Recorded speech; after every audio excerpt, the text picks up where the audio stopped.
கிறிஸ்து இயேசுவுக்குள் மிக அதிகமாய் நேசிக்கப்படுகின்ற உடன் விசுவாச குடும்பங்களே, மீண்டுமாக உங்கள் யாவரையும் இந்த காணொளி மூலமாய் சந்திப்பதில் மிகுந்த மகிழ்ச்சி அடைகிறேன். இறைமைந்தன் இயேசுவின் நாமத்தில் ஸ்தோத்திரங்களை, அன்பின் வாழ்த்துக்களை தெரிவித்துக் கொள்கிறேன். இந்த அக்டோபர் மாதம் 17ஆம் நாளின் காலை நேர தியானத்தை ஆரம்பிக்கலாம். நமது ஆரம்பம் பிதா, குமாரன், பரிசுத்தாவின் நாமத்தில் உள்ளது. ஆமேன். ஜெபிப்போம். மகா இரக்கமும் கிருபையும் நிறைந்த நல்ல ஆண்டவரே, இந்த மகிழ்ச்சி நிறைந்த ஆண்டவரே, அக்டோபர் மாதம் 17ஆம் நாளின் காலை வேலை ஆண்டவர் சனிக்கிழமையிலே, இது இந்த வாரத்தின் கடைசி நாளிலே ஆண்டவரை உம்முடைய சமூகத்திலிருந்து நாங்கள் ஆண்டவரே உம்மை துதிக்கிறோம், போற்றுகின்றோம். கடந்த இரவில் எங்களுக்கு நல்ல ஆண்டவரை இளைப்பாறுதலை தந்து ஜீவனோடு எங்களை எழுப்பியிருக்கிறதற்காக உங்களுக்கு கொடான ஸ்தோத்திர ராஜா. ராஜா, நீர் பெரியவர், உன்னதமானவர், மகிமையில் வீற்றிருக்கிற தேவன். எங்களை ஆண்டவரே தயவு கூர்ந்து ஆசீர்வதித்து மன்னித்து ஆண்டவரை வழிநடத்தி வருவதற்காக நன்றி செலுத்துகின்றோம். இந்த நாளின் பணிகளையும் பயணங்களையும் எங்கள் குடும்பங்களையும் நீர் ஆசீர்வதியும். இந்த பேரிடர் காலத்தில் நிறைய பாதுகாப்பாக இருந்து வழிநடத்தும். இந்த நாளிலே தியானிக்க போகிற ஆண்டவர் சங்கீத பகுதியை ஆசீர்வதியும். நீர் பேசும் அடியனை மறைத்து கொள்ளும். அடியனோடு இணைத்து ஆண்டவரை ஊழியத்தில் உழைத்து கொண்டிருக்கிற அடியவர்களை ஆசீர்வதியும். ஆண்டவரை ஏதோ விசேஷமாக அடியன் பணியாற்றி கொண்டிருக்கிற வேலூர் கிறிஸ்துலுத்திரன் திருச்சபையின் குடும்பங்களையும் இந்த காணொலி மூலமாய் உலகமெங்கும் இருந்து பார்த்து கொண்டிருக்கிற மக்களையும் கர்த்தர் ஆசீர்வதித்து பொறுப்படுத்திக் கொள்ளும். துதி கன மகிமை உமக்கே செலுத்துகிறோம். இயேசுவின் நல்ல நாமத்தில் ஜெபிக்கிறோம் பிதாவே, ஆமென். ஆண்டவராக இயேசு கிறிஸ்துவுக்குள் மிக அதிகமாக நேசிக்கப்படுகிற உடன் விசுவாச குடும்பங்களே, மீண்டுமாக இந்த மகிழ்ச்சி நிறைந்த அக்டோபர் மாதம் 17ஆம் நாளின் காலையிலே உங்கள் யாவரையும் இறைமைந்தன் இயேசு நாமத்தில் வாழ்த்துகிறேன். ஸ்தோத்திரங்களை, அன்பின் வாழ்த்துக்களை தெரிவித்துக் கொள்கிறேன். இது வாரத்தினுடைய கடைசி நாள். நாளை தினத்தில் ஆண்டவருடைய பரிசுத்தமான ஸ்தலத்தில் நாம் அவருடைய வார்த்தையை கேட்க ஆயத்தமாக கொண்டிருக்கின்றோம். இந்த நாளிலும் நாம் தியானித்து கொண்டிருக்கிற சங்கீதங்களில் 6வது சங்கீதத்தை நாம் பார்க்க இருக்கிறோம். நேற்று தினத்தில் 5வது சங்கீதம், இறை பாதுகாப்பு வேண்டி காலை ஜபம் என்கின்ற ஒரு 5வது சங்கீதத்தை பார்த்தோம். இன்றைக்கு 6வது சங்கீதம். அந்த 6வது சங்கீதத்தினுடைய தலைப்பு பார்த்தீங்கன்னா, துயர மிகுதியில் எழுந்த நம்பிக்கை புலம்பல் என்று சொல்லப்படுகிறது. துயர மிகுதியில் எழுந்த நம்பிக்கை புலம்பலான ஒரு பாடல் என்று சொல்லப்படுகிறது. இதனுடைய ஆசிரியர் தாவீதாக இருக்கின்றார். A prayer for dealing with sin and guilt.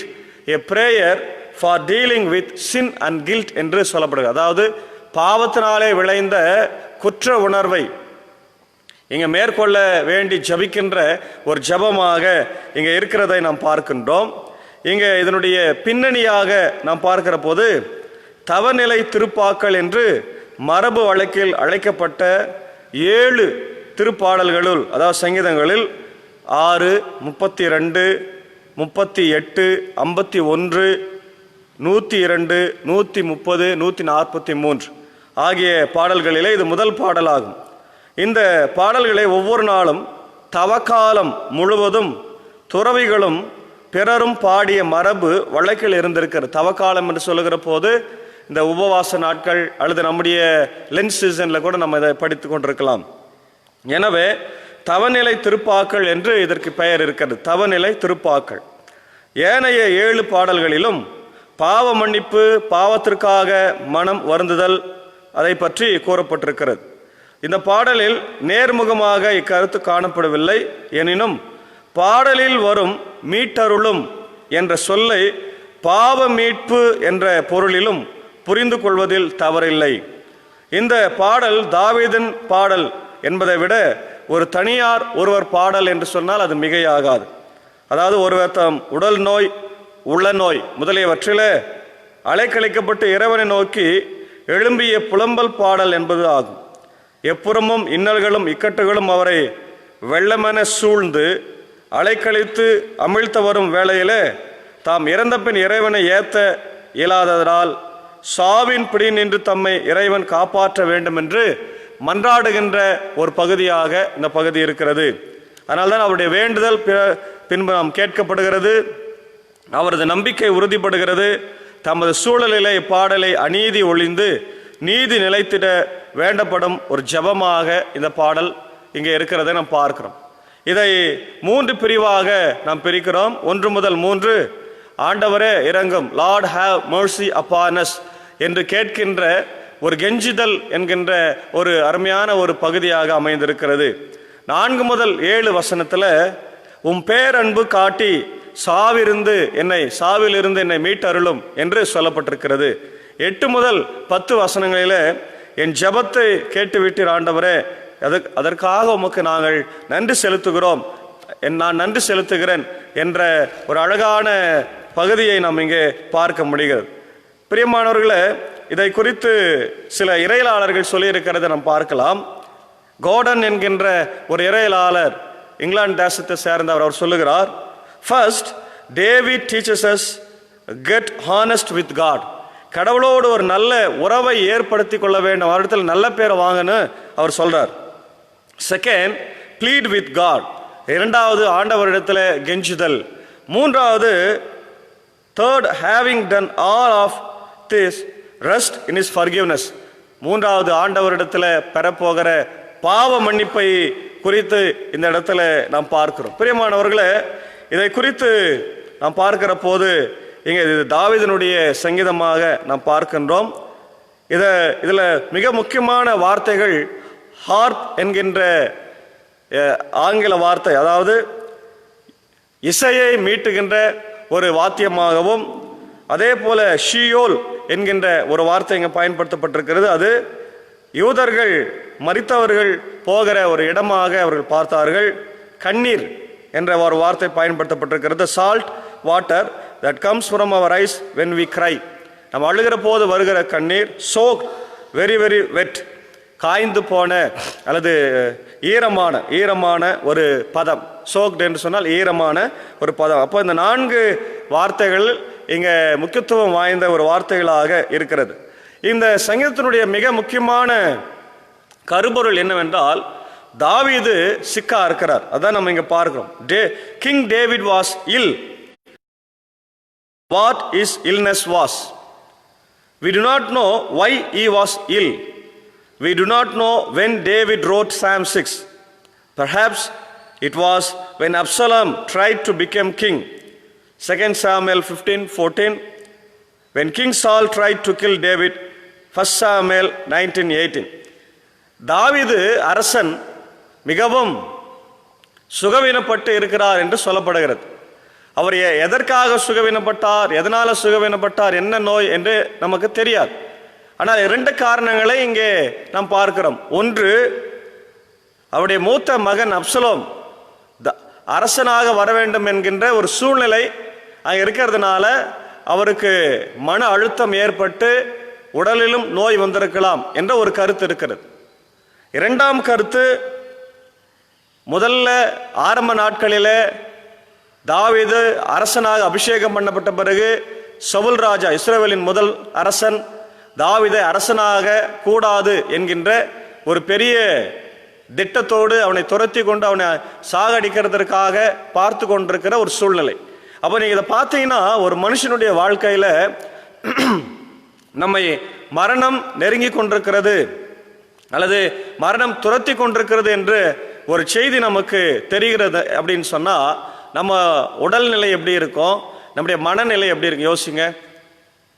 கொஞ்சம் ஏமாந்தா நம்மளை அடிச்சிருவாங்க, அல்லது கொஞ்சம் ஏமாந்தா நம்மளை இன்னைக்கு போட்டுருவாங்க அப்படின்ற ஒரு பாஷையை நம்ம இங்கே பயன்படுத்தலாம். அல்லது நம்மளை தூக்கிடுவாங்க. அப்போது நம்முடைய உயிர் நம்ம கிட்ட இல்லை, நம்ம வாழ்றது கடவுளுடைய திட்டம், கடவுளுடைய சித்தம் தான் அப்படின்னு சொல்லி யோசித்து கொண்டிருக்கிற ஒரு நேரத்தில் தாவீதுக்கு உடல்ல பலவீனம் வருகிறது, மனதில் பலவீனம். அப்போ உடல் வலிமை இழந்து போகிறார், அதே போல உள்ளத்திலே வலிமை இழந்து போகிறார். பிரியமானவர்களே, இன்னைக்கு உடல் வலிமையை விட உள்ள வலிமை மிக மிக அவசியமாக இருக்கிறது. இந்த COVID-19 பேரிடர் காலத்தில் கூட மருத்துவர்கள் சொல்லுகிற ஆலோசனை என்னவென்றால், இந்த நோயை பற்றி நாம் பயப்பட வேண்டிய அவசியம் இல்லை, வருமுன் காப்போம் என்கின்ற மிக முக்கியமான காரியங்களை நாம் பார்க்கிறோம். உடல்ல நமக்கு மிக முக்கியமான நோய் எதிர்ப்பு சக்தியை தருகின்ற உணவுகளை சாப்பிட வேண்டும். உடல் அதிகமாக எடை கூடக்கூடாது, எக்ஸசைஸ் பண்ணணும், நடக்கணும், நல்லா உறங்க வேண்டும், ஹாட் வாட்டர் எடுத்துக்கணும், கார்கிள் பண்ணணும், இல்லையா அந்த ஸ்ட்ரீம் எடுத்துக்கணும் போன்ற தகவல்களை நாம் பெற்றுக்கொண்டிருக்கிறோம். அதே நேரத்தில் அந்த நோய்க்கு நாம் உட்பட்டால், நோய் வந்து விட்டால் நாம் பயப்பட வேண்டிய அவசியம் இல்லை. இன்னைக்கு நிறைய மரணங்கள் நோய் வந்ததுனால பயந்து போறதுனால அவங்களுக்கு ஹார்ட் அட்டாக் போன்ற காரியங்கள் வந்து அவங்க இறந்து விடுகிறார்கள் என்று சொல்லி இன்னைக்கு மருத்துவர்கள் ரிப்போர்ட் கொடுக்கறத நாம் பார்க்கறோம். அப்போ உடல் வலிமையை விட உள்ள வலிமைக்கு அதிக சக்தி உண்டு. பிரியமானவர்களே, இன்னைக்கு நாம் அதிகமாக ஆண்டவரிடத்துல, ஆண்டவருடைய பிள்ளையா இருக்கிறதுனால நம் ஆண்டவரிடத்துல கேட்கிறது, ஆண்டவரே எனக்கு உள்ள வலிமையை தாரும், ஆண்டவரே எனக்கு உள்ள வலிமையை தாரும். இந்த நோயெல்லாம் ஒன்றும் இல்லை, நீர் என்னோடு கூட இருக்கிறபடினாலே நான் இந்த நோயை மேற்கொண்டு வருவேன். பார்த்தீங்கன்னா இப்போ நிறைய பேர் நோயை மேற்கொண்டு வந்து கொண்டிருக்கிறாங்க இல்லையா? இந்தியாவில் அந்த இறப்பு விகிதம் குறைந்து கொண்டிருக்கிறது. தமிழ்நாட்டில் தொற்று விகிதம் குறைந்து கொண்டிருக்கிறது. இது எதனால் அப்படின்னு சொல்லி பார்த்தீங்கன்னா, மருந்துனால அல்ல, மாத்திரனால அல்ல, நமக்குள்ள இருக்கிற அந்த இம்யூனிட்டி பவர் பில்ட் ஆகிக்கொண்டே இருக்கிறது. ஹேர்ட் இம்யூனிட்டி என்று சொல்றோம் இல்லையா, அது பில்ட் ஆகிக்கொண்டே இருக்கிறது. நோய் எதிர்ப்பு சக்தி உருவாகிறது. நம்முடைய மனம் அதை எதிர்க்கிறது. தைரியமா நம்ம இருக்கிறோம். இன்னைக்கு எல்லா இடத்துல வளர்த்துறோம் அப்படின்னா நமக்குள்ள ஒரு தைரியம் வந்துச்சு. இந்த தைரியம், இந்த மன வலிமை தான் பிரியமானவர்களே நம்மை ஆண்டவரிடத்துல கொண்டு சேர்க்கும், இந்த உலகத்தில் வாழ வைக்கும், எல்லாத்தையும் எதிர்த்து போராட வைக்கும். பாவம், பிசாசு, குற்ற உணர்வு எல்லாத்தையும் எதிர்த்து போராட வைக்கும். ஆனால் இன்னைக்கு நாம் உள்ள வலிமை இல்லை என்று சொன்னால் நிச்சயமாக வீழ்ந்து விடுவோம் என்பதில் சந்தேகம் இல்லை. அந்த உள்ள வலிமை இழந்து விடுகிற நேரத்தில் உடல் வலிமையும் இழந்து நாம் உடலிலும் நோய், உள்ளத்திலே நோய், ஆன்மாவிலும் நோய் என்று சொல்லி நாம் வேதத்தில் வாசிக்கிற வண்ணமாக மாறி போகிறதாக பார்க்கிறோம். மாத்திரமல்ல, Samuel is a book in the Bible. Absalom was a son of David. In Psalm 6, David was very lonely and not happy. அவர் தனிமையில் இருக்கிறார், சந்தோஷமா இல்லை, மகிழ்ச்சி இல்லை. He was ill in body and mind. அவர் பாருங்க, உடலிலும் உள்ளத்திலும் அவர் சிக்கா இருக்கிறார். Sickness in body and mind. He thought that God had left him. கடவுள் என்னை கைவிட்டு விட்டார் என்ற ஒரு தவறான ஒரு உபதேசத்தை அவர் மேற்கொண்டு வருகிறார். He thought that God would not give him help. கடவுள் எனக்கு உதவி செய்ய மாட்டார் என்கின்ற ஒரு சிந்தையோடு அவர் காணப்படுகிறார். This made David so sad that he forgot what he believed. He had believed that he would always live with God. இல்லையா? பாருங்க, இந்த நோய் உள்ள வலிமை இழக்கிற நேரத்தில் கடவுள் மேல இருக்கிற நம்பிக்கை குறைகிறது. கடவுள் எனக்கு உதவி செய்ய மாட்டாரு என்கின்ற விசுவாசம் எல்லாம் குறைந்து வருகிறதை நாம் பார்க்கிறோம். But David continued to pray. ஆனாலும் அவன் ஜெபிக்கிறான், தொடர்ந்து அவன் ஜெபித்து கொண்டே இருக்கிறான். Lord, come back. ஆண்டவரே திரும்பி வாரும். One day God answered David. David then told the bad men to go away. These men wanted to hurt David. இல்லையா? ஆண்டவரை சொல்றார், ஒரு நாள் ஆண்டவர் நீ திரும்பி வருவீர் என்ற நம்பிக்கை இருக்குது. ஆண்டவரும் வராரு. ஆண்டவரிடத்துல தாவீது ஜெபிக்கிறார். கெட்டவர்கள் நீ சூழ்ந்திருக்கிறார்கள், என் உயிரை வாங்க தேடுகிறார்கள், என் உயிரை பிரேத குழியில் அடக்கம் பண்ண காத்திருக்கிறார்கள் ஆண்டவரே என்று சொல்லி அவர் ஜெபிக்கிற போது ஆண்டவர் அவர்கள் எல்லாவற்றையும் அழித்து விட்டார் என்று இந்த சங்கீதத்தில் நாம் பார்க்கிறோம். அப்போ ஆண்டவர் சொல்றார், David, they probably told that God would not listen to him, but God listened. God made David feel much better. அவங்க எதிராளிகள் சொல்றாங்களா, தாவீதே நீ செய்கிற ஜெபத்தை ஆண்டவர் கேட்கறதில்லைன்னு சொல்லி. இதை நம்முடைய மனசை அவங்க வீக் பண்றாங்க, நம்முடைய உள்ள வலிமையை, ஸ்ட்ரென்த்தை அவங்க குறைக்கிறாங்க. ஆனால் ஆண்டவர் சொல்றார், இல்ல மகனே, நான் உன் ஜெபத்தை கேட்கிறேன். இல்லையா? நமக்கு வேதம் சொல்லுகிறது, நான் வாசிக்கிற 1 புத்தகத்தில், உங்கள் ஜெபத்தை கேட்பதற்காக என்னுடைய கண்களும் செவிகளும் திறந்திருக்கிற ஸ்தலத்தில் என்று சொல்லி அங்கே சாலமோன் ஜெபிக்கிற போது ஆண்டவர் எருசலேம் தேவாலயத்தை நான் வாசம் பண்ணுவேன் என்ற அந்த செய்தியை சொல்லுகிறதை பார்க்கிறோம். நாம் பிரியமானவர்களே, ஆண்டவர் தினந்தோறும் நம்முடைய ஜெபத்தை கேட்பதற்காக காத்திருக்கிறார். அதுவும் குறிப்பா இந்த சிக்னஸ்ல, இந்த துயரத்துல, கஷ்டங்களில, துன்பத்துல, இந்த பேரிடர் காலத்துல மனுஷன் கைவிடலாம், மருத்துவர்கள் கைவிடலாம், பெற்றோர்கள் உற்றார்கள் கைவிடலாம், நம்மளை தனிமைப்படுத்தலாம். ஆண்டவர் நேற்றும் இன்றும் என்று மாறாதவராய் நம்மோடு கூட இருக்கிறார். ஆமென். இல்லையா? அதனால தான் அவர் சொல்றாரு, யுக முடிவு பரியந்தம் சகல நாட்களில் நான் உன்னோடு கூட இருக்கிறேன். நான் உன்னை விட்டு விலகுவதும் இல்லை, உன்னை கைவிடுவதும் இல்லை. நான் மோசையோடு இருந்தது போல உன்னோடு கூட இருப்பேன். நீ போகிற இடமெல்லாம் நான் உன்னோடு வருவேன். பயப்படாதே, கலங்காதே, திகையாதே. நான் உன் தேவன், நான் உன்னை தெரிந்து கொண்டேன், உன்னை பெயர் சொல்லி அழைத்தேன் என்று ஆண்டவர் நமக்கு கொடுக்கிற வாக்கு தத்தங்களை மறக்காதீங்க பிரியமானவர்களே. இந்த காலை நேரத்தில் அந்த விசுவாசத்தை தான் ஆண்டவர் நமக்கு தருகிறதை பார்க்கிறோம். அதே போல sometimes we feel as a David felt, நம்மளும் அந்த மாதிரி நினைத்து கொண்டு தான் இருக்கிறோம். We think that God has left us. நம்மளை கடவுள் விட்டாரு, கைவிட்டாருன்னு நம்ம நினைத்து கொண்டிருக்கிறோம். Psalm 6:6 says இல்லையா, 6:6 வாசிக்கிறோம், பெருமூச்சினால் இளைத்து போனேன், ஒவ்வொரு இரவும் கண்ணீரில் என் படுக்கை மிதக்கின்றது, என் கட்டில் அழுகையால் நனைகிறது. பாருங்க எவ்வளோ ஒரு அனுபவம் அவனுக்கு. ஒவ்வொரு நாளும் கட்டிலே படுத்து கொண்டிருக்கிற போது அவனுடைய கட்டில் பெருமூச்சினால் நிறைந்திருக்கிறது. அவருடைய உடல், அவள் கட்டில் அவருடைய கண்ணீராலே நனைகிறது. இன்றைக்கு எத்தனையோ பேர் இரவு நேரத்தில் தூங்காமல் அழுது கொண்டே இருக்கிறாங்க. தன்னுடைய கஷ்டங்களை நினைத்து, தன் பிரச்சனைகளை நினைத்து, தன் தோல்விகளை நினைத்து ஆண்டவரிடத்தில் அழுகிறார்கள். பிரியமானவர்களே, நிச்சயமாக நீங்கள் கவலைப்படாதீங்க, உங்கள் கண்ணீருக்கு பதில் உண்டு. ஆமென். உங்களுடைய அழுகைக்கு பதில் உண்டு. ஆண்டவர் நிச்சயமாக உங்களை கைவிடவே மாட்டார். அவர் நேற்று மின்று நமக்காக அவர் சிலுவையில் தொங்கினது, மரித்தது, சுமந்தது எதற்காக? நம் கண்ணீரை துடைப்பதற்காக. நான் உன் கண்ணீரை கண்டேன் என்று வாக்கு கொடுத்திருக்கிற தேவன். ஆகவே நீங்க பயப்படாதீங்க பிரியமானவர்களே, இல்லையா? அல்ல, நிச்சயமாக ஆண்டவர் நம்மளை நேசிக்கிறார். The Lord heard me, God will really with us all the time. கடவுளின் ஜெபத்தை கேட்கிறார், எல்லா நேரத்தில் என்னோடு கூட இருக்கிறார். We could not see him through our tears. என்னுடைய கண்ணீரில் நாம் பார்க்கறது இல்லை, but God is not angry with us. கடவுள் நம்ம மேல எப்பவுமே அவர் கோபமா இருக்கிறது இல்லை, ஏன்னா அவர் நம்முடைய தகப்பன். God loves us, இல்லையா? கடவுள் நம்மை நேசிக்கிறவராக இருக்கிறார். ஆகவே நாம் பயப்பட வேண்டிய அவசியம் இல்லை. அதனால தான் நீங்க தாவீது ஜபிக்கிறார், இல்லையா? அடுத்தது தாவீதுக்கு ஆண்டவர் பதில் தருகிறார். கடைசியில ஆண்டவர் அவருக்கு வெற்றியை தருகிறதாக இந்த 8 முதல் 10 வசனத்துல நாம் பார்க்கிறோம். பாருங்க, தீங்களை போற நீங்கள் அனைவரும் என்னை விட்டு அகன்று போங்கள், ஏனெனில் ஆண்டவரின் அழுகுரலுக்கு செவிசாய்த்து விட்டார். ஆண்டவரின் விண்ணப்பத்தை கேட்டருளினார், அவரின் வேண்டுதலை ஏற்றுக்கொண்டார். என் எதிரிகள் யாவரும் வெட்கி பெரிதும் கலங்கட்டும், அவர்கள் திடீரென நாணமுற்று திரும்பி செல்லட்டும் என்று தன் எதிரிகளுக்கு தாவீது கொடுக்கின்ற ஒரு சவாலை இங்கே நாம் பார்க்கிறோம். அப்ப இன்னைக்கு நம்ம என்ன செய்ய வேண்டும்? 2 காரியங்கள்.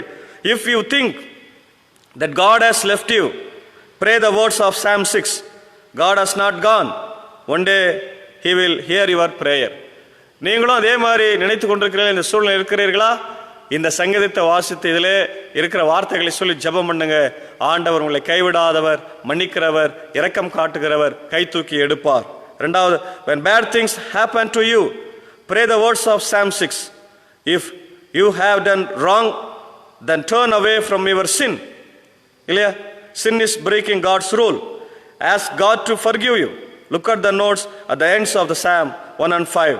பிரியமானவர்களே, சங்கீதம் 1, சங்கீதம் 5ஐயும் நீங்கள் பார்க்கும்படியாக இங்கே இந்த இறையிலாளர் சொல்லுகிறார். ஏனென்றால் அதில் இருக்கிற வார்த்தைகளும் அதே பாவத்திலிருந்து விலகி ஓட வேண்டும். இப்போ ஆண்டவரிடத்தில் நீ ஆசீர்வாதத்தை பெற்றுக்கொள்ள வேண்டும் என்றால், மனமகிழ்ச்சி பெறணும், சமாதானத்தை பெற வேண்டும் என்றால் பாவத்தை விட்டு விலகி ஓடு, ஆண்டவரிடத்தில் ஒப்புருவாக. ஆண்டவர் சொல்றார், இதோ யுக முடிவு பரியந்தம் சகல நாட்களில் உன்னோடு கூட இருக்கிறேன், நான் உன்னை விட்டு விலகுவதும் இல்லை, உன்னை கைவிடுவதும் இல்லை, உன்னுடைய பெயரை நான் அறிந்திருக்கிறேன், உள்ளங்களே வரைந்திருக்கிறேன், I know who you are என்று ஆண்டவர் சொல்லுகிறார். ஆகவே ஆண்டவர் நம்மை மறக்காதவர், நம் யார் என்று தெரியும். தாயின் கருவில் உருவாகும் முன்னே பெயர் சொல்லி அழைத்த இறைவன் நம்மை பாதுகாக்கிறார். பெற்ற தாயை மறக்கலாம் இல்லையா? ஒரு குழந்தையை தாய் என்றைக்குமே மறக்க முடியாது. இரவு நேரத்தில் குழந்தை எதற்கு அழுகிறது என்று ஒரு தாய்க்கு நல்லா தெரியும். அது எறும்பு கடித்து அழுதா, பாலுக்கு அழுதா, அல்லது வயிற்று வலிக்கு அழுதா, ஜுரம் வருதான்னு நல்லா தெரியும். அப்படிப்பட்ட தாயே குழந்தையை கைவிடுகிற போது இறைவனும் கைவிட மாட்டார். இறைவன் பெரியவர். ஒரு தாய் தேற்றுவது போல தேற்றுகிறார். தாய் மறந்தாலும் நான் உன்னை மறப்பேனோ என்று வாக்களித்திருக்கிற ஆண்டவர் நம்மோடு கூட இருக்கிறார். ஆகவே இந்த அருமையான கடைசி நாள், வாரத்தினுடைய கடைசி நாள் நமக்கெல்லாம் ஆசீர்வாதமாக இருக்கட்டும். நம்முடைய பணிகளை ஆண்டவர் ஆசீர்வதிக்கட்டும், பயணங்களை ஆசீர்வதிக்கட்டும். நம்முடைய உள்ளம் பலமாக இருக்க வேண்டும், அதே அப்போதான் உடலும் பலமாக இருக்கும். ஆகவே உங்களுடைய பாவத்தை ஆண்டவரிடத்தில் அறிக்கையிட்டு புது வாழ்வை பெற்றுக்கொள்ளுங்கள். கர்த்தர் இந்த திருவசனத்தினாலே இந்த வாரத்தில் நம்ம ஒவ்வொருவரையும் ஆசீர்வதித்து காப்பாராக. ஆமேன். எல்லா புத்திக்கும் மேலான தெய்வீக சமாதானம் நம்முடைய இருதயத்தின் சிந்தனைகளை இயேசு கிறிஸ்துவுக்குள் காத்துக்கொள்வதாக. ஆமேன். ஜெபிப்போம். மகா இரக்கமும் கிருபையும் நிறைந்த எங்கள் அன்பு தகப்பனே, இந்த மகிழ்ச்சியும் குளிர்ச்சியும் நிறைந்த காலை நேரத்தில் ஆண்டவரை உம்முடைய சமூகத்தை நோக்கி நாங்கள் பார்க்கின்றோம். இந்த நாளிலும் சங்கீதம் 6 குறித்து நாங்கள் தியானித்தோம். ஆண்டவரே, திருமறையில் ஏராளமான பாவ அறிக்கை சம்பவங்கள் இருக்கிறது. அதில் ஆண்டவர் நாங்கள் நினைத்து கொண்டிருந்தோம் 32, 51 போன்ற சங்கீதங்கள் தான் என்று. ஆனால் இந்த 6ஆம் சங்கீதமும் ஒரு பாவ அறிக்கை சங்கீதமாக இருக்கிறது எங்களுக்கு ஒரு பெரிய மகிழ்ச்சி. தினந்தோறும் நாங்கள் கஷ்டத்தில், துன்பத்தில், கைவிடப்பட்ட நிலையில் நாங்கள் இருக்கிறோம் என்று உணர்கிற போது இந்த சங்கீதத்தை படித்து பாவத்தை அறிக்கையிட்டு உம்மிடத்தில் புது வாழ்வையும் மன்னிப்பையும் பெற்றுக்கொள்ள உதவி செய்தருளும். ஆண்டவர், இந்த சூழ்நிலையில யாராவது படுக்கையிலே, வியாதியிலே, பலவீனத்திலே, பாவ குற்ற உணர்வில் இருக்கிறவர்களை சந்தித்து புது வாழ்வை என் தேவன் தர வேண்டுமாய் கெஞ்சி மன்றாடும். குறிப்பாக ஆண்டவரை அடியேன் பணியாற்றி கொண்டிருக்கிற வேலூர் கிறிஸ்துவத்தின் திருச்சபையின் குடும்பங்களையும் பொறுப்பேற்ற ஆசீர்வதியும். அதே போல இந்த காணொலி மூலமாக உலகமெங்கும் பார்த்து கொண்டிருக்கிற மக்களை ஆசீர்வதியும். அடியனோடு பணியாற்றி கொண்டிருக்கிற என்னுடைய ஆண்டவரை அன்பர்சன் சாருக்காக, அவருடைய அன்பு ஆண்டவர் குடும்பத்தின் மக்களுக்காக, இது அடிமையான ஆண்டவர் ராஜனுக்காக, கோயில் பிள்ளை ராஜனுக்காக, அவருடைய குடும்பத்திற்காக ஜெபிக்கிறோம். அடியவர்களை நீர் மட்டுமாய் ஆண்டவர் பயன்படுத்தி வருகிறீர். அவருடைய ஆண்டவரே குடும்பங்களை, தேவைகளை சந்தியும். அவர்கள் பொன்னான நேரத்தை எல்லாம் உமக்காக செலவிடுகிற போது நீர் அவருடைய குடும்பத்தை கட்டுகிற தேவனாக இருக்க வேண்டுமா ஜெபிக்கிற ஆண்டவர். அதே போல கர்த்தாவே, அடியனுக்கு இந்த வாய்ப்பு அளித்த என்னுடைய வேலூர் கிறிஸ்து லுத்தரன் திருச்சபையின் ஆண்டவரே பொறுப்பாளர்களையும், இப்படி ஆம்பூர் கண்கடையா லுத்தரன் திருச்சபையுடைய ஆயர் அவர்களையும், ஆண்டவர் இந்த ஆலயத்தை ஆண்டவர் பயன்படுத்தும்படியாக கொடுத்திருக்கிற அவர்களையும், மூப்பர்களையும், சபை மக்களையும் ஆசீர்வதியும். தொடர்ந்து ஆண்டவரே, இதோ சுகவீனமாக இருக்கிற மக்களுக்காக ஜெபிக்கிறோம். யாரெல்லாம் சுகவீனமாக இருக்கிறார்களோ, படுக்கையில் இருக்கிறார்களோ, யாரெல்லாம் ஜெபம் தேவைப்படுகிறதோ என் தேவனே எல்லாரையும் என் தேவன் சந்தித்தருளும். குறிப்பாக டாக்டர் சாமுவேல் மார்ட்டின் அங்கிளுக்காக ஜெபிக்கிறோம். பிலிப்பைன்ஸில் மிகுந்த பலவீனத்தோடு இருக்கிற அவருக்கு ஆண்டவர் நல்ல பரிபூர்ண சுகத்தை கொடுத்து மீண்டுமாக அவர் எழுத வந்து சாட்சி சொல்லும்படியா கிருபைத்தார். இன்னும் யாரெல்லாம் பலவீனமாக இருக்கிறார்களோ எல்லாருக்காக ஜெபிக்கிறோம். ஆண்டவரே, உம்முடைய வல்லமையான வார்த்தை, வல்லமையான பரிசுத்தமான கரம் அவளை தொட்டு குணமாக்கட்டும். கர்த்தாவே, இந்த நாள் முழுவதும் உடைய கிருபை எங்களோடு கூட தங்கியிருக்கட்டும். நாளை தினத்தில் உம்முடைய பரிசுத்தமான ஆலயத்தில் வந்து உம்மை தொழுகை செய்ய கர்த்தர் கிருபைத்தார். அதற்கான ஆயத்தங்களை உலகம் முழுவதும் ஆண்டவரை எடுத்துக்கொண்டிருக்கிற திருச்சபையின் ஆயர்களையும் சபை மக்களையும் கர்த்தர் பொறுப்பெடுத்து வழிநடத்த வேண்டுமாய் கெஞ்சி மன்றாடும். அடையினும் ஆண்டவரை பலப்படுத்தி வல்லமையாக பயன்படுத்தும். இந்த நாளில், இந்த பேரிடர் காலத்தில் என்னுடைய தேசத்திற்காக ஜெபிக்கின்றோம். என்னுடைய இந்திய தேசம், ஜனாதிபதி, பிரதமர், என்னுடைய முதல்வர், முன்காலத்தில் பணியாற்றி கொண்டிருக்கிற மருத்துவர்கள், செவிலியர்கள், காவல்துறை, தூய்மை பணியாளர்கள், தன்னார்வ தொண்டர்களுக்காக ஜெபிக்கிறோம். ஆண்டவர் எல்லாரையும் பாதுகாத்தருளும். நோய் தொற்றில் பாதிக்கப்பட்டிருக்கிற மக்களுக்காக ஜெபிக்கிறோம். சுகத்தை தாரும். சீக்கிரமாக இந்த நோய் தொற்று ஆண்டவரை எங்களுடைய விட்டு எடுபடட்டும். அதற்கு தேவையான நோய் எதிர்ப்பு சக்திகளை நாங்கள் பெற்றுக்கொள்ள கர்த்தர் கிருபை தாரும். ஆண்டவர், அதற்கான வழிமுறைகளை நாங்கள் பின்பற்ற கர்த்தர் கிருபை தாரும். நீர் பொறுப்படுத்திக் கொள்ளும் ஆண்டவரை ஆசீர்வதியும். துதி கன மகிமை உமக்கே செலுத்துகிறோம். இயேசுவின் மூலம் ஜெபிக்கிறோம் நல்ல பிதாவே, ஆமேன். நமது ஆண்டவராக இயேசு கிறிஸ்துவின் கிருபை, பிதாவாகிய கடவுளுடைய அன்பு, பரிசுத்த ஆவியின் ஐக்கியம் நம் அனைவரோடு கூட தங்கி தரித்திருப்பதாக. ஆமேன். ஸ்தோத்திரம்.